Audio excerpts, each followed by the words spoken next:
Do you like a good scare? Do you have a dark and disturbing imagination? Then you've come to the right place. Time Warp Studios proudly presents The Shiver Show. I'm your host, Mary Labrie, here with co-host Greg Flynn. We're about to listen to the Ben Justin murder case from the Broadway's My Beat series. Are you ready? I definitely am.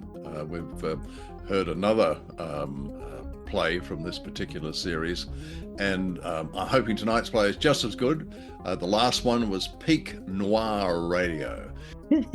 Let's go.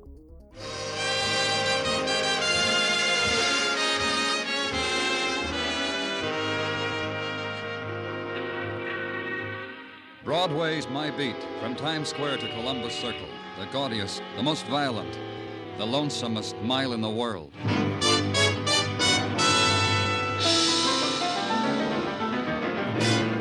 Broadway's My Beat, with Larry Thor as Detective Danny Clover.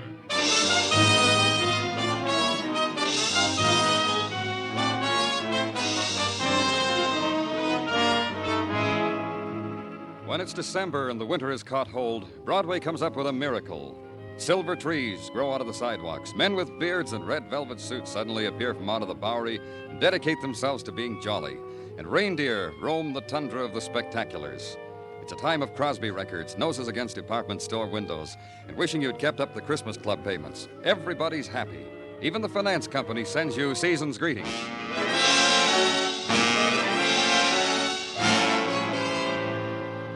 The atmosphere hadn't touched the alley, littered and dark except for a stark cone from a flashlight held by a policeman. Up here, Danny.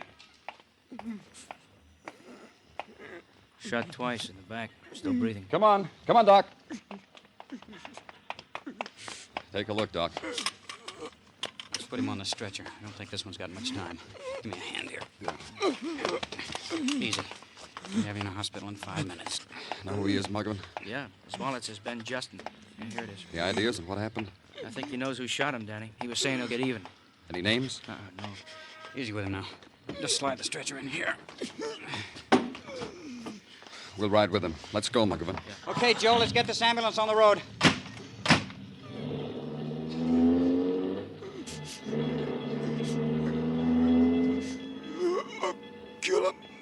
Kill him with my bare hands. Who are you going to kill, Ben? Watch it, Danny. Flatline. Here, hold the bottle up like this. Yeah. Is it all right if I talk to him? You better hurry. Who shot you, Ben? Can you hear me, Ben? Ben. Wait a second. Hey, Joe, you can take it easy. Take your time. He's dead, Danny. Then the slow ride through swarming avenues, the slow tolling of the ambulance bell, because the rhythm of death is slow. Through the windows of the moving car, the procession of fleeting faces, of melting forms scurrying from the bitter touch of an unknown wind. Then suddenly, at a stop, because death in the city must wait its turn, the face peering in, avid for a furtive glimpse of pain, seeing only the shroud-covered man, turning away in regret. The ambulance moves again, and within it, silence, because there are no more questions that can be asked of the dead.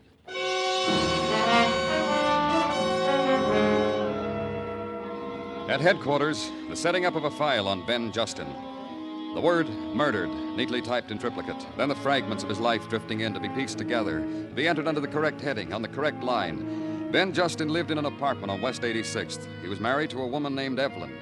Go there, ask her the question the dying man wouldn't answer. Ben didn't tell you? He was bleeding to death and he wouldn't tell you who killed him? No, Miss Justin. I like him for that. There are a lot of other reasons, but this one's the best. Then you will want to help us find his murderer. No, that's your job. That's what you get paid for. They shot him down in an alley. Sorry, but that's how I feel about things. You get what you work for in this world. No one can do it for you. You want Ben's killer? Find him. That way he'll belong to you, just you. If you know something, Mrs. Justin, we can hold you. Now, wherever did you get an idea like that? How would I know who killed Ben? It's his secret. He's taking it to his grave with him. Maybe I didn't tell you. Ben's last words were that he would kill him with his bare hands. Ben can't do that now, can he? But you can do something, Mrs. Justin. You can tell me about Ben. You can tell me who wanted him dead. Tell you about Ben? That could take my lifetime. But I'll brief it down for you. Ben did good by me. Dressed me in fancy clothes, showy. Showed me off to his friends. Didn't mind if one made a play for me. Grinned it off. Grinned about it when we got home. Cuffed me a little, and we go to sleep laughing. That's about Ben. Doesn't help us much. Then try this. Ben used to work for the Imperial Insurance Company, an investigator. Go ask them about Ben. I bet those insurance people knew more about him than even his wife knew. It's their business. Imperial Insurance? On Lower Broadway. You can excuse yourself now, Mr. Clover. I want to go over my wardrobe, pick out a black dress for Ben's funeral. Silk? Yeah, silk. He liked me in it.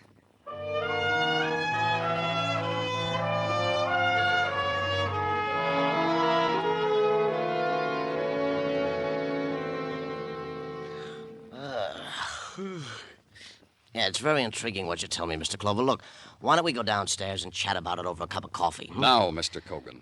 Oh, you don't understand, kid. I haven't had my breakfast. How can I do my best for Imperial Insurance without something hot in my stomach? We're trying to find out who killed the man.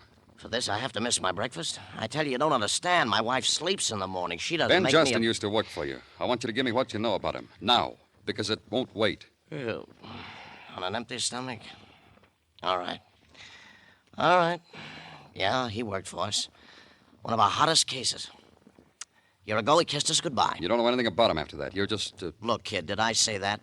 I know a lot about Ben. Let me open my mouth a little, huh? It's open. A year ago, we put Ben on the Colton murder case. Remember it? Who doesn't? Mrs. Colton found murdered, shot to death in her house on Long Island. That one cost us, the company, $100,000. The police were handling it. Why'd you put a private investigator on it? Oh, don't let it bother you. Justin flopped, too. He said he couldn't find a thing to prove that Mrs. Colton's nephew and his wife committed the mayhem. Remember Johnny and Dottie Reed? The lovable kids that all of us thought were the murderers? The state, us, till they were acquitted? No evidence, not even from our own boy, Ben. And after that, Ben quit. How did you know? Oh, I told you, yeah. He turned in a memo that we should pay the kids the $100,000 insurance the aunt left the boy. Shook hands all around, resigned. Then right away, we find out he was making merry with the Reed kids, all over town, in their home. How do you know that?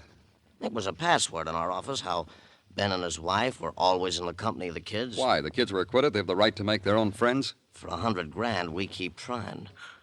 Do I get coffee now? Yeah. Here's a dime. Let it be on me.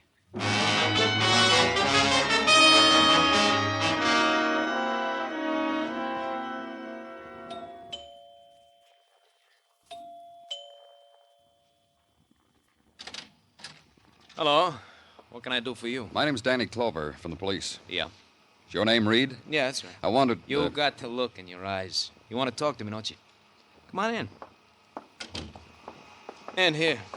I know that look, Mr. Clover. The police and I have been chummy before. Is your wife here? Vacuuming the rugs in the dining room. Dottie! Hey, Dottie! Yeah, what do you want, Johnny?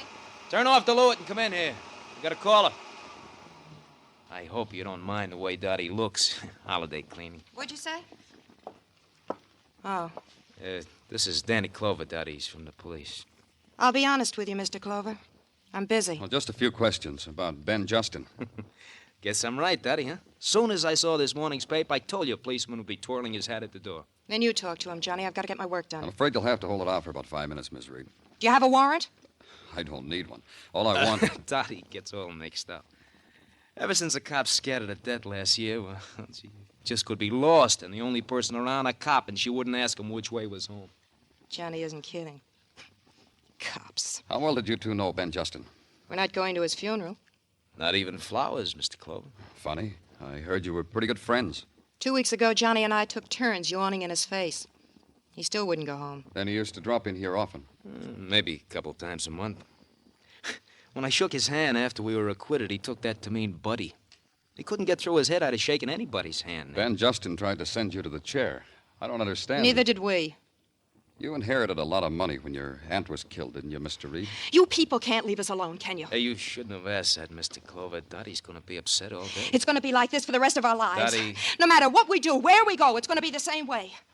Get him out of here, Johnny. Get him out of here. You heard her, Mr. Clover. You better get out. Dottie's busy.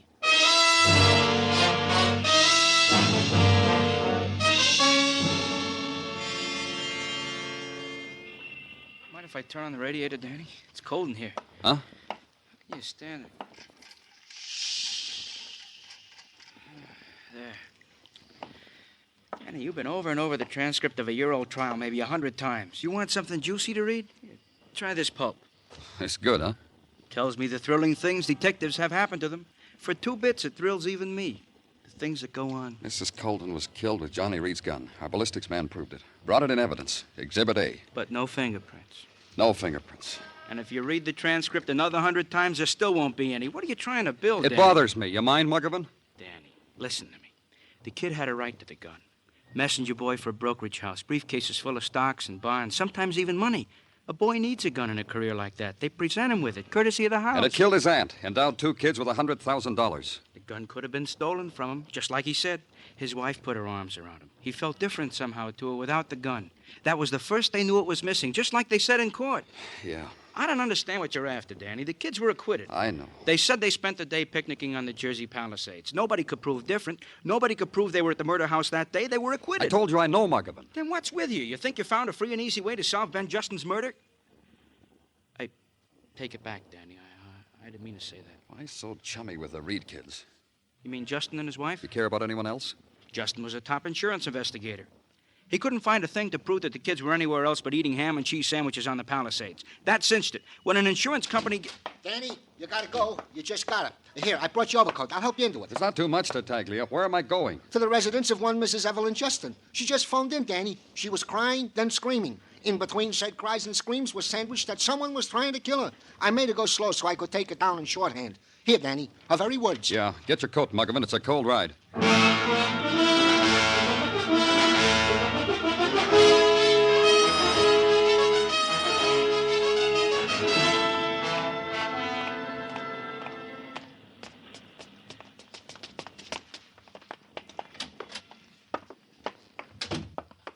Down this hall, Muggavan. Come on. Right behind you. Wish I'd taken that call.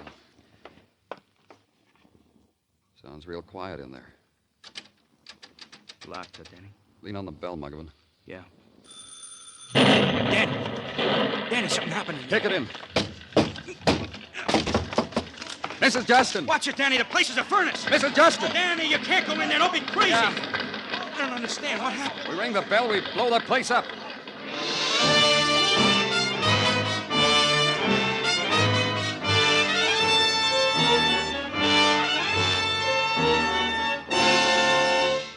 You are listening to Broadway's My Beat, written by Morton Fine and David Friedkin and starring Larry Thor as Detective Danny Clover.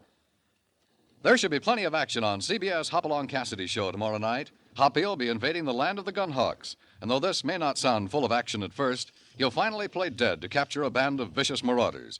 Hopalong Cassidy, starring Bill Boyd, comes your way every Saturday evening on most of these same CBS stations. Join him in the land of Gunhawks tomorrow night.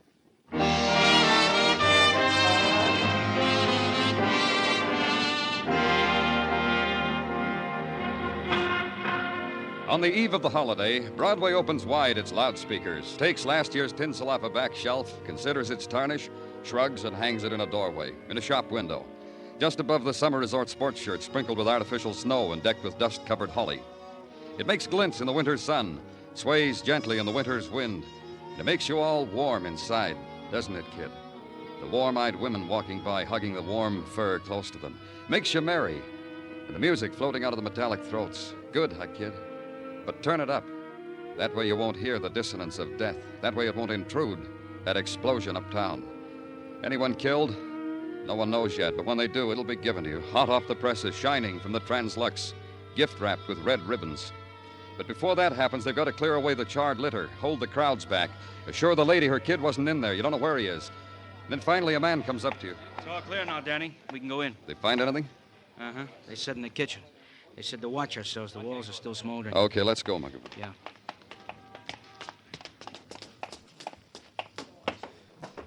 He said in the kitchen. Uh-huh. Watch it, Danny. Doorway don't look any Come on. Not much left, is it, Danny?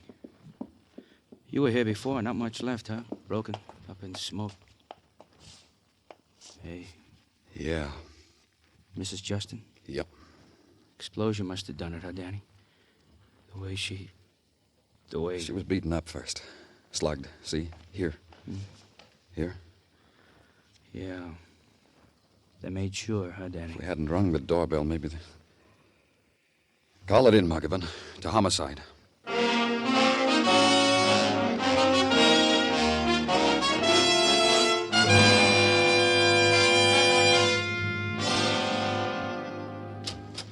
Hi-ho, Danny. I come bearing gifts from the boys in technical. To you. You thank them for me, Gino. Goes without saying. Christmas is coming, Danny. Courtesy is the motto of the season. A fella has to... Goes without saying. What have you got? Gift number 1. You are confirmed in your deduction that Mrs. Justin was slugged, left unconscious well, you were there, Danny. I don't have to spell it out for you. No, Gino. For this pearl, my thanks. This, a poet once said... Tartaglia. Yeah, Danny. Gift number 2. The doorbell was rigged to a booby trap of a type commonly used in the last... What am I saying? Ring the doorbell and boom, blast, poof. It was that professional. To the contrary, wise is Mr. Gordon from Technical. He says it was a clumsy imitation. Gordon didn't like it, huh? He sniffed his nose at it. However, in the matter of an inferno machine, what matters clumsy, huh, Danny? Anything else?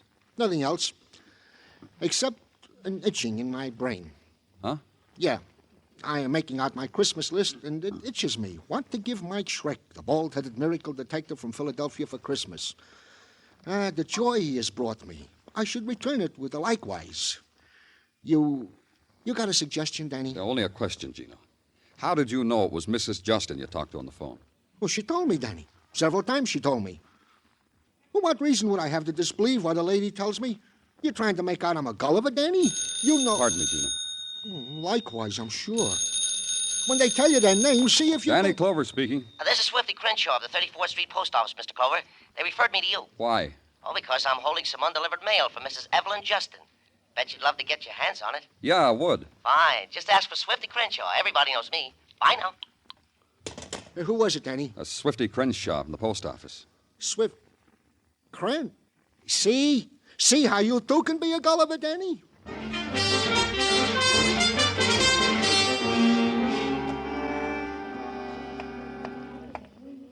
You, Mr. Crenshaw? You bet. My name's Clover. I spoke to you on the phone a little while ago. You bet. Just wait here. Here you are. The mail addressed to Mrs. Ben Justin. Uh-huh. There's not much there. Circulars, a few Christmas cards from people who heed our message to mail early. One there that's sealed, and the sender tried to mail it third class. Postage due on that one, but I guess we can forget it, huh? I can save you trouble turning over that postcard. It's for a free grease job with 15 gallons of gas. That other is for a book overdue at the library. You've been having yourself a time, haven't you, Mr. Crenshaw? You bet. What's in this envelope? How do I know? It's no use holding an envelope like that up to the light. It's manila. It's postmarked yesterday. Addressed to Mrs. Ben Justin. P.O. Box 626, 34th Street Station, New York, New York. Return address, the same. She addressed it to herself? What's in it? You bet, Mr. Crenshaw.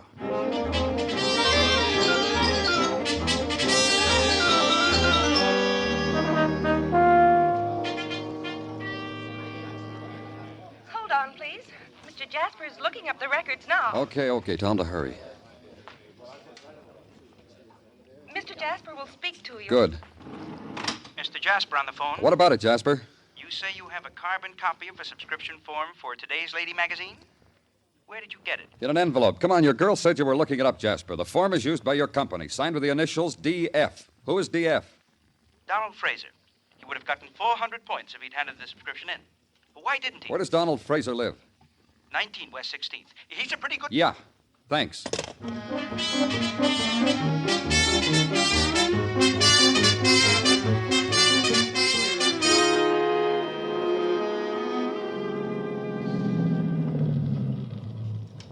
You better come along, Muggavan. Right.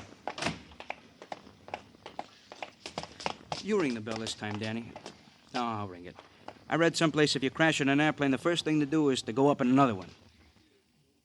No, you ring the bell, Danny. Thanks.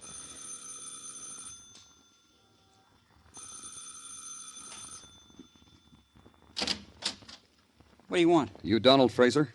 So, what do you want? We're from the police. Didn't you hear, Donald? We're from the police. Let's go inside. Sit down, Donald. You want a cigarette, Donald? I don't smoke. You drink? No, I can't stand the taste. He's got refined taste, Danny. You signed this magazine subscription form, didn't you? Well, didn't you? I don't know. You know. You know, don't you? I signed it. All right. You took a magazine subscription on November 2nd, 1949. That's the date on this form. It's also the date Mrs. Colton was shot to death. So, what's that got to do with anything? It's got this to do with it. It's a magazine subscription for Mrs. Colton. You took the subscription. Who signed it? I'll tell you. You're not kidding. Let him alone, Margaret. I came by Mrs. Colton's that morning selling subscriptions. Mrs. Colton said to come back later. She wanted time to make up her mind. When you came back, Johnny Reed was there with his wife. I said leave him alone. Yeah, that's right. They were there that day. The girl yelled up to her aunt that I'd come back. Mrs. Colton said to take the subscription. The girl signed for her. That does it, Danny. Not quite. Donald, then Ben Justin got to you, didn't he?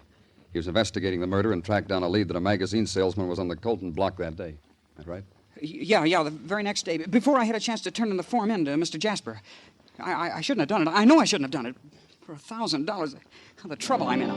I didn't mean to do anything. He talked me into it.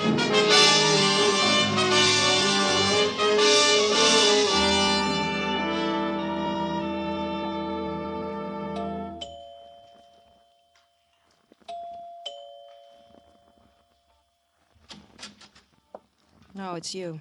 What do you want? Let's go inside, Mrs. Reed. Remember how busy I was yesterday? I'm busier today. That's too bad. I want to talk to you, and I want to talk to your husband. All right, come in. I've got an idea Johnny's going to throw you right out, and I want to watch. Johnny! Johnny! Yeah? Look who's here, Johnny. Oh. Hi, Mr. Clover. Can I get you something? I just broke out a quart of beer. No, thanks. I want to talk to you alone. Sure. My pleasure. Go make us some coffee, Daddy. I told him you were going to throw him out, Johnny. You're making a liar out of me. Just get the coffee, Daddy. Then you'll throw him out? If he annoys me. All right, Johnny. Now, what's a good word, Mr. Clover? What have you been doing with yourself lately, Johnny? Oh, this and that. I got enough money. I'm lucky with the horses. The money gets used up and replenished. I envy you. Yeah, got a system. That's fine. I'm glad to hear of it. Is this what you come all the way out here to talk to me about? You impressed me the last time I talked to you. You kidding? No, I'm not. Say, you think Dottie needs any help with the coffee? Probably. She's all thumbs. But she doesn't like you, Mr. Clover. Maybe if I help her with the coffee. Yeah. Why don't you do that? Help her with the coffee. Mine's with cream, Mr. Clover. 2 sugars. What do you want? I just came in to tell you to get your hat and coat. That sounds familiar. That's right. You're under arrest. You're doing all right, Mr. Clover. You're under arrest for murder. Let me tell you why it sounds familiar, Mr. Clover. Because it's happened before. What happened before? A year ago, when Johnny and I were arrested for the murder of his aunt, the police separated Johnny and me. Then one cop came to me and said Johnny'd confessed. That way I was supposed to break down. They did the same thing to Johnny. Oh, as a policeman, you're a real nothing, Mr. Clover. A real nothing. Hey, let me laugh with you, huh? Say, you remember what they tried on us before, Johnny, trying to make us confess? Well, your friend Clover just tried it again. Oh, Clover. All right, you had your fun. Don't you think you ought to go home now? I haven't had my coffee yet. Daddy makes such lousy coffee. It really isn't worth it. You know, I don't understand you. Throw him out, Johnny. That's what I mean. I came here to give you something for Christmas. Maybe I'm a little early. Maybe I should come back. If you're giving, we're receiving. What do you got? This. The magazine subscription form that your wife signed last year in your aunt's house.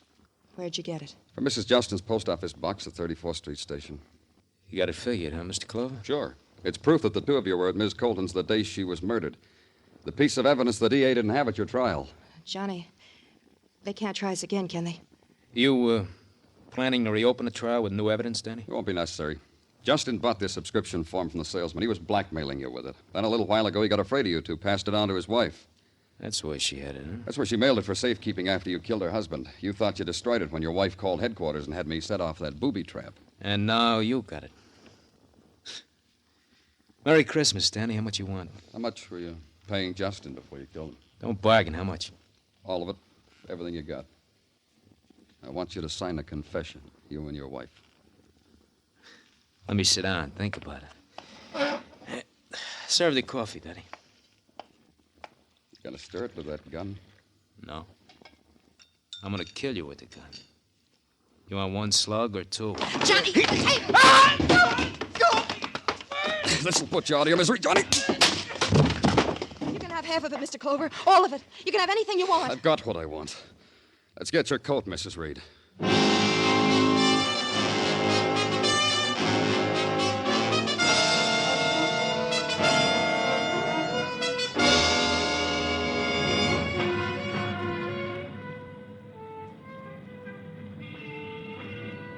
In the midnight cold, Broadway echoes with sounds you hear only in darkness.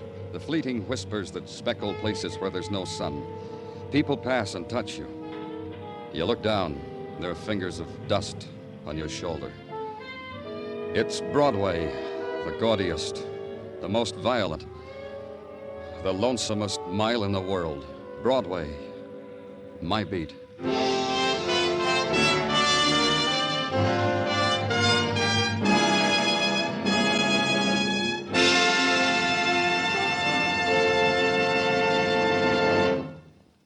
Broadway's My Beat stars Larry Thor as Detective Danny Clover with Charles Calvert as Tartaglia. The program is produced and directed by Elliott Lewis, with musical score composed and conducted by Alexander Courage. Included in tonight's cast were Anthony Barrett, Sam Edwards, Virginia Gregg, Michael Ann Barrett, Sidney Miller, and Jack Crucian.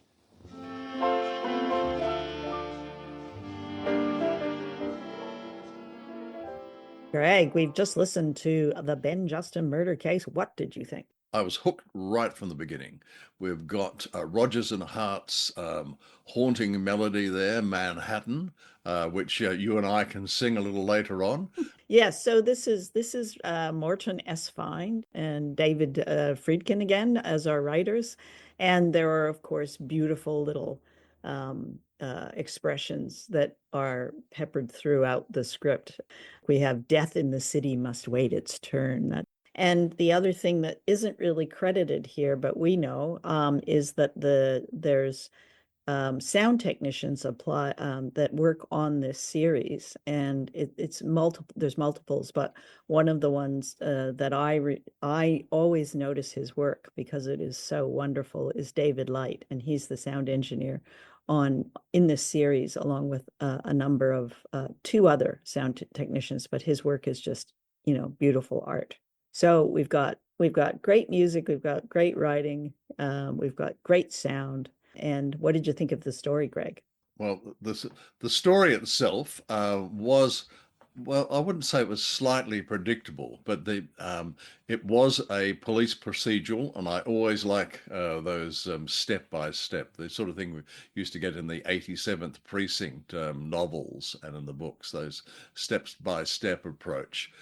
I did find it slightly confusing with the magazine subscription twist or the little plot point there. What about you? What did you think?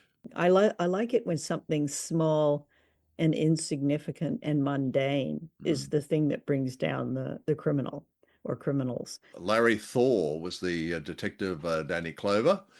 Thor's a Canadian actor, and Jack Crucian. He played Sergeant Muggavan, and he's another Canadian. So I've said this in the past. What is it about Canadians that they bring so much value to the American entertainment industry, film, television, stage? Why are they so wonderful, Mary? Don't say that too loudly, Greg. They might put a tariff on it. And when you add to that the standard of the writing, which is good fun, it's slightly pulp fiction. There's a terrific line in there about a passerby. I've got to look at the notes here. Peers into the ambulance window, avid for a furtive glimpse of pain. But when the only thing that person sees is a shroud-covered man, he turns away in regret. So my biggest disappointment at the moment, having listened to That New York, is the only thing that's American-ish, in inverted commas, around is my local Starbucks. But nevertheless, I'm going to put on my snap brim fedora hat, put it at a rakish angle over one eye, put on my gum shoes, and head to my local Starbucks. Starbucks is not going to deliver the experience you're hoping for. Good night, Mary. Good night, Greg. That's our show for tonight. Thank you for listening. You can find The Shiver Show and Time Warp Studios on our website, which is www.timewarpstudios.com.